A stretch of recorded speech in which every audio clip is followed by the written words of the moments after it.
If I was that man, I would have called it a bob. Okay, you're still going to have problems, but roll me over in 2 seconds. What's up, you go? Oh, I've got a bit of a bob. Okay, 2 seconds. That's it.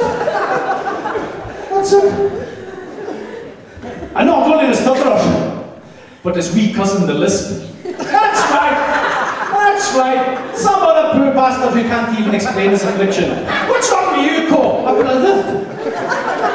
What did you say, Thyman? When Angus said that there's something, there's fucking right or something. And that is, I do have a list. And it was that same poor bastard hundreds and millions and billions and thousands of years ago that gave it to that. It's just so unfair. So I managed to calm my anger. I managed to calm my anger away, but I was still left with the pressure. But then I said to myself again, Mark, you know, this is how you deal with the pressure. Because you don't have any pressure. You just come on here onto the stage and you talk to the people for a wee while, and then you go home and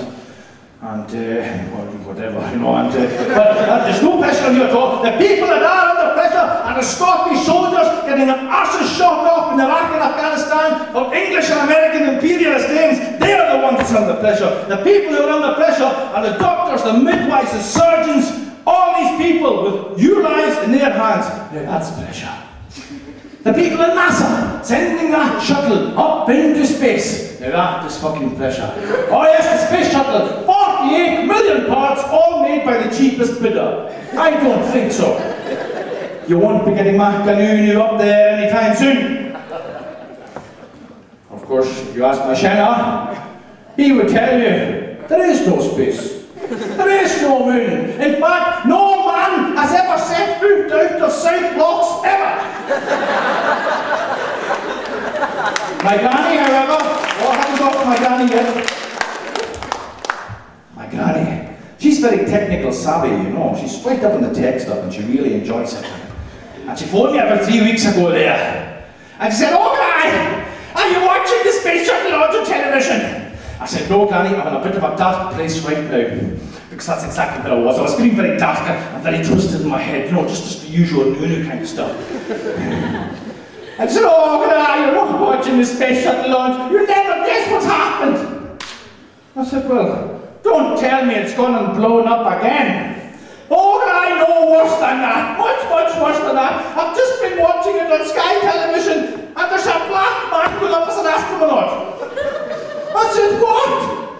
She said, "Oh, Granny, there's a black man going up as an astronaut." I said, "What the hell are you talking about, Granny?" And "Oh, Granny, don't you understand? They're going to that International Space Station. How are they going to communicate? There'll be all that rap music, there'll be the hipping and the hopping and the hopping and the hipping, and he'll have the fur around his spacesuit helmet, and he'll have his space trousers down into his arse, and he'll be walking about with a cane with a silver wolf's head on it, and he'll be pimping up the shuttle, he'll be pimping it up, there'll be pink and orange everywhere." And I said, "Granny, I cannot deal with you and that racist rubbish right now." And I slammed the phone down. Slammed that phone down. I was very angry with her. And then, I least expected it. When he was least welcome, guess who came to visit me? Mr. D. Mr. D came to visit me. Oh, yes, Mr. D came knocking in my psychological door saying, "Hello, Mark noonoo." And you all know who Mr. D is. Mr. Depression. Oh, yes, because all you islanders, all you Newshots especially, you're all depressives. Oh, yes, don't fight it. None of you fight it. Embrace its velvety goodness. You cannot avoid it. It's like a time bomb ticking inside every one of you. For instance, you came out tonight. What was your choice? Sit at home and be depressed, or come and see Mark noonoo and be depressed? And Mark noonoo's trying his very best. You cannot fight it. You were born with it. When your mother squeezed you out all these years ago, and she was on that table, and the midwife was saying, "Oh, Mrs. McLeod, Mrs. Morrison, Mrs. Mackenzie, you need to try harder." And the mother was saying, "I can't, I'm trying the best I can." "No, you're not. Put down that Stornoway fucking cassette and give one last push."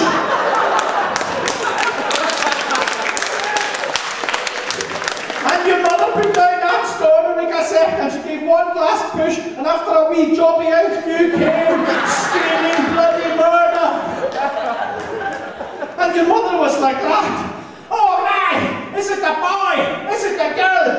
midwife said, well, fucked if I know, but I'll tell you what, it's bloody depressed, that's for sure.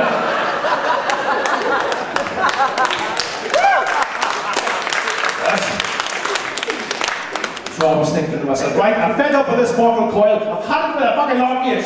I'm going to do away with myself. So I phoned some of the boys and they said to me, right, here's what to do. You put a magnet to your head, be over with, no problem at all. So I bought that nice lolly and I stood there for half an hour and it fucking melted all over my good boiler suit.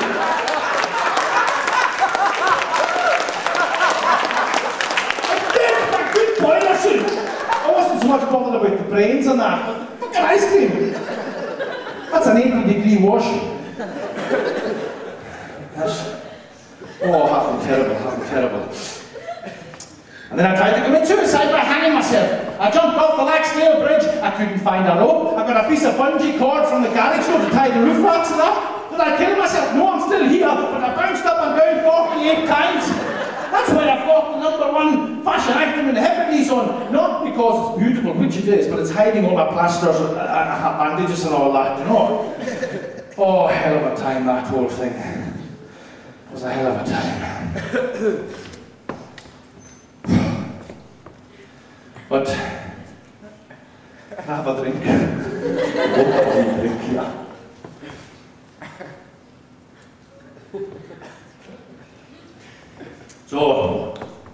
So much for the suicide, it didn't work.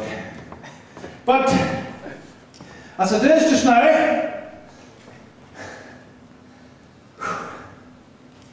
I'm trying to find myself a girlfriend right now. Yes, because I'm a wee bit lonely, you see, so. And I mean right now.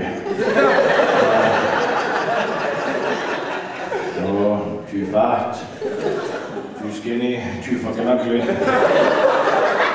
too related.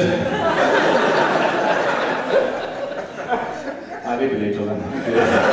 Just don't tell your mommy! Sorry, I thought it was a white settler there. I tried absolutely everything to get that girl, it's unbelievable. I tried that internet dating, but I'm the only one with a fucking computer and I grew up. How the hell am I supposed to get a date if I'm the only one with a dating? I sent away for one of these Russian brides, you know, Oksana from the Ukraine. She got lost in the post. Is innocent Jory here tonight? Yes, I see you, you fucker, up there like Sideshow Bob. Huh? You owe me a fucking wife, innocent all. I tried everything. I even went to the disco dancing classes, you know. I learned the Isle of Lewis Tuesday on the Stornoway shuffle. I tried everything. No, to impress the birds, but none of them were biting. No, none of them were biting at all. So eventually I went to see my mate, Davy Graham, man. Davy said to me, I'll sort you out. I said, what have you got? He said, £25 each, boy. Have you heard of that Date Great drug? I bought 2. The bottles are only fucking that size. You know how much Crawford's 3-star you can get for 50 fucking quid? Anyway, I bought 2 bottles of this Date Great drug. What a waste of fucking £50! Both times I tried it, I was asleep in 90 seconds!